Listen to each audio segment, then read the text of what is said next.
Aloha, beautiful souls. Welcome back to Unapologetically, and I'm Lee.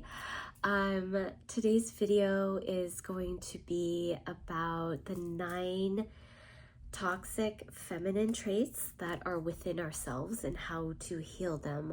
I did a impromptu video about imbalanced feminine traits within ourselves, and I wasn't happy with how it went. It was just kind of a fun video to see if I could flow within that, but I think it was just too open and fluid that I needed more structure. So today I created that structure for myself. So I will follow the outline and allow myself to flow within that outline. So a beautiful balance between the masculine and feminine energy within me.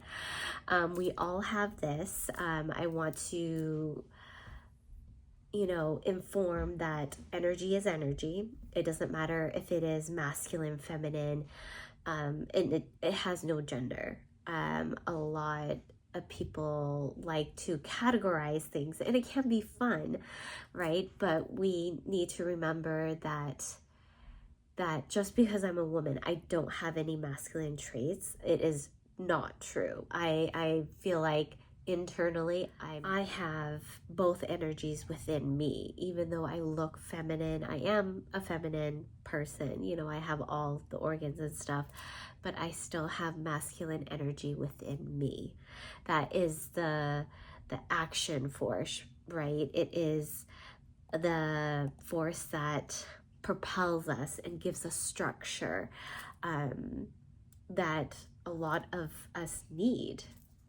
But anyways, so this is a disclaimer too. I am not an expert, but I love to share my knowledge and what I know, what I've been through. Every single person on this planet has like a lesson that they can teach, and I think that's what makes it so beautiful. And I always love learning from others. And if you have more traits that you've worked with or you've seen, please share them. I would love to know. I'm a lifelong learner. That's why I went into teaching, because I love to help people understand and share my knowledge. And I also like to learn as well. Anyways, just know that I am not claiming to be an expert or anything of the sort, or a guru or anything. It's just I have life experience. And I want to share my growth and my story with people, and I hope to inspire others to grow, and expand and be the amazing person that you're meant to be. Anyways, so again, this is a video about the 9 imbalanced feminine traits within us and how to overcome them. And it's more structured, and again, I will channel as I go within the structure and the outline. So the first one is over-sacrificing and martyrdom.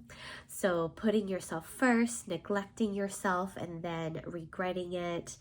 And the root cause of this is the lack of self-love and self-care. And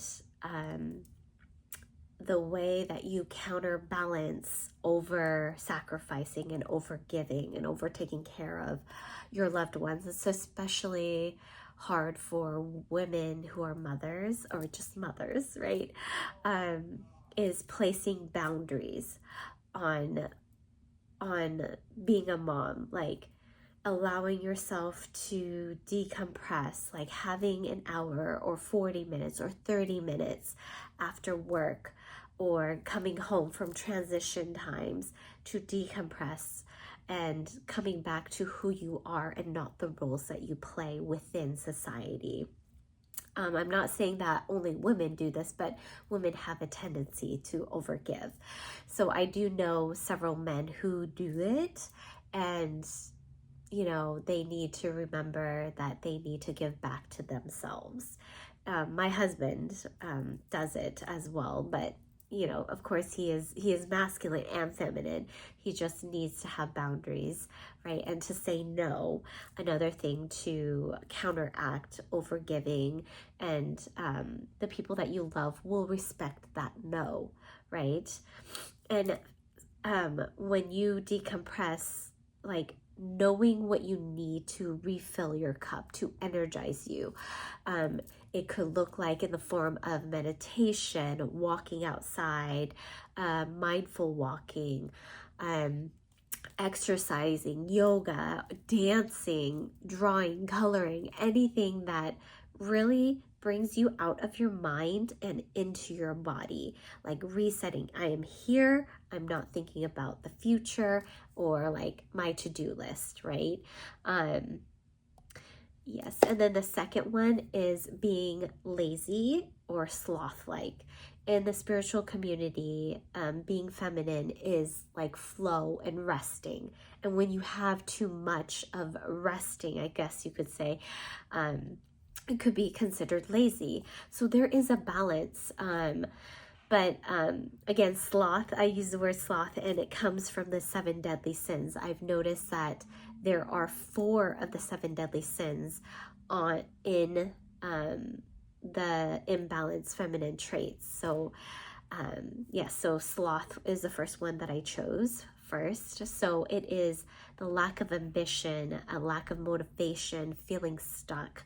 The root cause is this, that you have forgotten who you are and your goal, right? And you've kind of like got swept away by the day-to-day mundane life, right? And to counteract it and to look at it and heal it is to be passionate again, right? To find your goals. What is your end goal? Positive self-talk, you got this. Reframing those negative thoughts that you have. Like, for example, I'm too tired or something, and it goes back to like refilling your cup, right? If you're too tired, then you need to refill your cup effectively. Scrolling on the phone isn't a way to refill your cup, right? Or listening to these videos isn't a way to refill your cup. It is to gain knowledge, right? And it's very active. And when you rest, you need to be in receiving the energy back to you, right? Like resetting. And then also be the main character in your story again. Remind yourself of why you were here. And if you don't know, like I did, and I'm still refining myself, I guess, I'm rediscovering who I am again, and what fills my cup, and what brings me joy and spark in this life. We are so blessed to be on this planet right now, and we need, the way we change the world is by changing our world, our internal world, and it will reflect outward. All right, the third trait is lust, which is the second trait of the deadly sins, right? And that is lust in the physical sense, emotional, or spiritual sense, like wanting more and just like overdoing it, and kind of, I guess the feminine energy is sensual with life, right? And she is flowing and enjoying being in the presence of life, like the silks, the cotton, the fabrics, the material, right? And we could just want more and more, and just being loved on, right? And to counteract that is true love, right? From the heart, and being sensual with the things. Like, for example, like this cup, it's like, oh, I love these hearts, and it's pink, and I love the tea that's in here. It's nice and warm, and just not like over sexualizing it, if that makes sense, and knowing that sacred energy is for yourself first, right? The love to give to yourself versus like spreading it out thinly. And also it comes back to self-love, right? Like making sure that you are sensual with yourself and loving your skin and loving the way that you look and loving the way, you know, what you have, right? All right. Number 4 is gluttony or addiction of any of the sorts for like food, drinks, alcohol, material goods, and technology. And we do these, sorry, there's a football game going on. Husband, Win is very passionate about it. Anyways, we tend to overindulge because of our emotions, and that's going to be another imbalanced trait that we'll look at later. But addiction and gluttony is to heal and to soothe. Yes, it is being feminine in the physical world, indulging ourselves in luxurious things, but when it gets too much, excessive, then it isn't healthy, right? So to counteract it, reminding yourself it's within moderation, right? Setting limits and goals and rewarding yourself when you have accomplished those goals. So a lot of these kind of coexist and work together. As you can see, I feel like the traits like merge with each other and they affect each other so much. And also reminding yourself when you're fighting addiction that you are human and giving yourself grace. I mean, if you are strong enough, you can do cold turkey. I've done it. I've done a lot of habit breaking with just cold turkey. And that is okay. But, you know, I wouldn't do that if you feel like you're not in the best situation to do that. So trying to wean yourself off of one thing, right? Just pick one habit that you want to stop, you know, like over shopping, drinking too much, maybe lowering down the amounts of drinks that you're gonna have, or caffeine, or whatever it is. It's not judgment, you know, there's no judgment. Please give yourself grace because it will take time to heal gluttony and addiction. Next, number 5 is envy. And envy is like not, it's, so when I did this, I wrote jealousy, wishing ill, and not lifting others up. So I know in the first one I talked about how jealousy and envy are kind of different, but in my mind frame here, it was pretty much the same.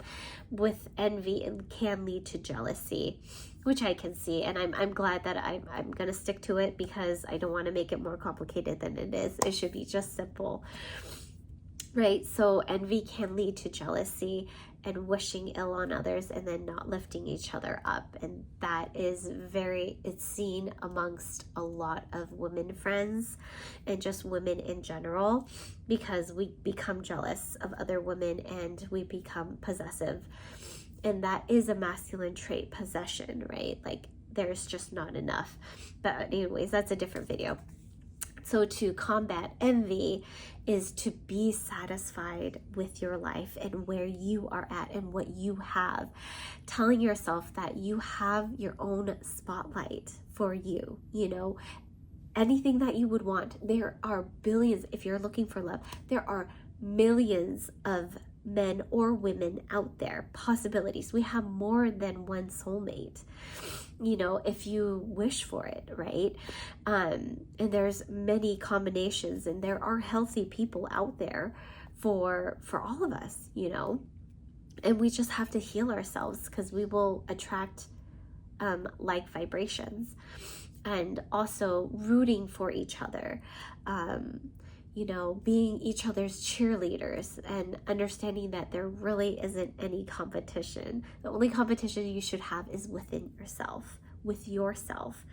And to do some self-reflection. Why are you envious of this person? Do you really want to have their life? Because we only see a snippet of other people's lives, and we need to remember that it's not their daily life that's like this. It's not glamorous all the time. I don't think there's a single soul, even celebrities or influencers, that have like the perfect life. Human life is difficult. So just bring it down to reality, and making celebrities or people that you look up to more humanistic, right? And realistic. All right, number 6 is being excessively emotional. Now, again, it's not just a woman trait, and it's energy, right? Feminine energy is usually emotional, right? They're in tune with their emotions. But being excessively emotional is chaotic emotions, being irrational, being taken by your emotions, allowing your emotions to run your logic and your thinking and your decisions, and that's not healthy, right? So to counteract that is being emotionally intelligent. Allow yourself to feel the feels. You don't, for example, if you're frustrated, you don't have to take it out on the person that you're frustrated with. Take a time out, know that something has triggered you, and then be vulnerable and deepen in to that connection, because that's a way your body telling you there's something dysregulated within yourself, and that you have to go within and like sift through it and see, hey, what's the part of me that is truly wrong? It's not really the actual thing. Usually it's because you're tired, or that you're not filling your own cup. You're just exhausted and you need a timeout. Usually that's the case, at least for me. And knowing that emotions are wisdom, we always want to be in a state of neutrality or joy and happiness, right? And when we're not, that means something is wrong. We're dysregulated. So we need to come back to ourselves, within ourselves, and find out, what do we need? Am I hungry? Am I tired? Do I need to decompress? Get away from other people and be in my own space and feel a connection within myself first, or a connection with my spouse, my partner, or with my child, or I don't know. It could be a plethora of things.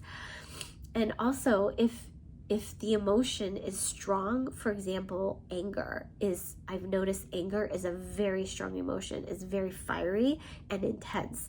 And sometimes you need to create with that emotion, and that's okay. You can do art with emotion, paint with your sadness, paint with your anger, run with your anger, create music, do movement, do what your body is asking you to do. All right, number 7. Number 7 is victim mentality. Just avoiding responsibilities, blaming others, refusing to take ownership, is a feminine trait. It's avoiding, right? You're avoiding things like it's not my fault. And I see it within others and within myself, and I try to own up to it. So the thing that counteracts victim mentality, how to heal it within yourself, is humility. Knowing that you make mistakes, and that's okay, especially when you're frustrated and you lash out. I know I do this a lot with Win, my partner, and he doesn't deserve it. And it's just showing me I need to work on my emotional intelligence, knowing that, hey, why am I acting this way? And giving myself grace and self-love and forgiveness, and knowing, hey, yes, I made a huge mistake, own up to it. And it's hard. Win is a manager, and he sees it all the time. When people make mistakes, it's hard to own up mistakes, especially if it's a huge one that that could possibly jeopardize your job. But knowing that it's okay. We are human. We make mistakes, and giving yourself grace And yeah, and just take it lightly. It's okay. We have given one life. Why worry about, being perfect? All right. Number 8 is weaponizing femininity. So using sexuality or being helpless or fragile, like damsel in distress, to manipulate the outcome or gain control of the situation. And that, again, isn't healthy because it's not genuine, right? Remember, I'm not judging. These are things that to be aware of if you want to grow spiritually and to become a better person. I'm not saying it's a bad thing or a good thing. It's just being aware and mindful. If you want to be authentically you, then don't, pretend to be helpless. I mean, I'm guilty of it, to manipulate or gain control of the situation. It's not pure, right?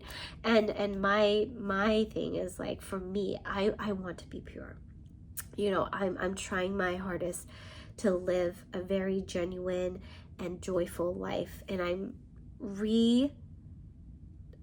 teaching myself these old patterns that I used to do when I was younger, and of what I've seen as well. So to counteract weaponizing femininity is to embody the sensuality of who you are. Like, be connected to your body. Embrace the little pleasures of life, like self-care and movement, and knowing that it's for you and not for anybody else. And if you decide that you want to invite somebody in, then yes, by all means, invite that person in, because we are humans and we need community, right? So anyways, just knowing that femininity is strength and finding the beauty and joys within life without diminishing sensuality. Sensuality should be beautiful. We should be sensual with life, with the trees, with nature, with the environments with us, and be grateful. Sensuality brings appreciation with the life that we have. And society right now has deemed a lot of these feminine traits as not worthy enough, or just not healthy. It's like stigmatized, like, oh, we don't want to be sensual with life. But it's something that really brings us back down into reality, and knowing that we are just like small little ants on a huge planet. You know what I mean? And then it also grounds our emotions as well, that the situation that we're in isn't as bad as it is, right? And to teach us that, to give ourselves grace when we become sensual within life, if that makes sense. And all right, last one, number 9, is gossip and jealousy, or sabotaging sisterhood. So that looks like undermining others, especially other women, due to insecurity or the idea of competition. So that's kind of competition is more of a masculine trait, or competing with or tearing down other women.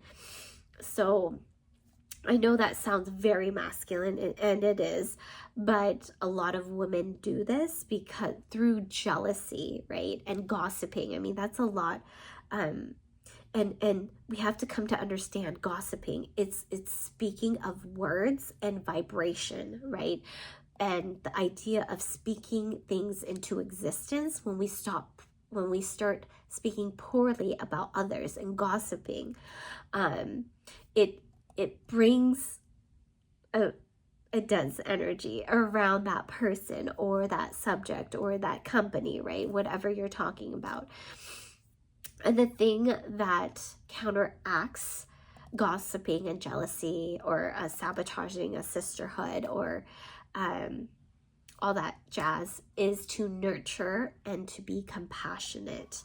So encouraging community, right? And a growth mindset, a safe healing space. That's what healthy feminines do.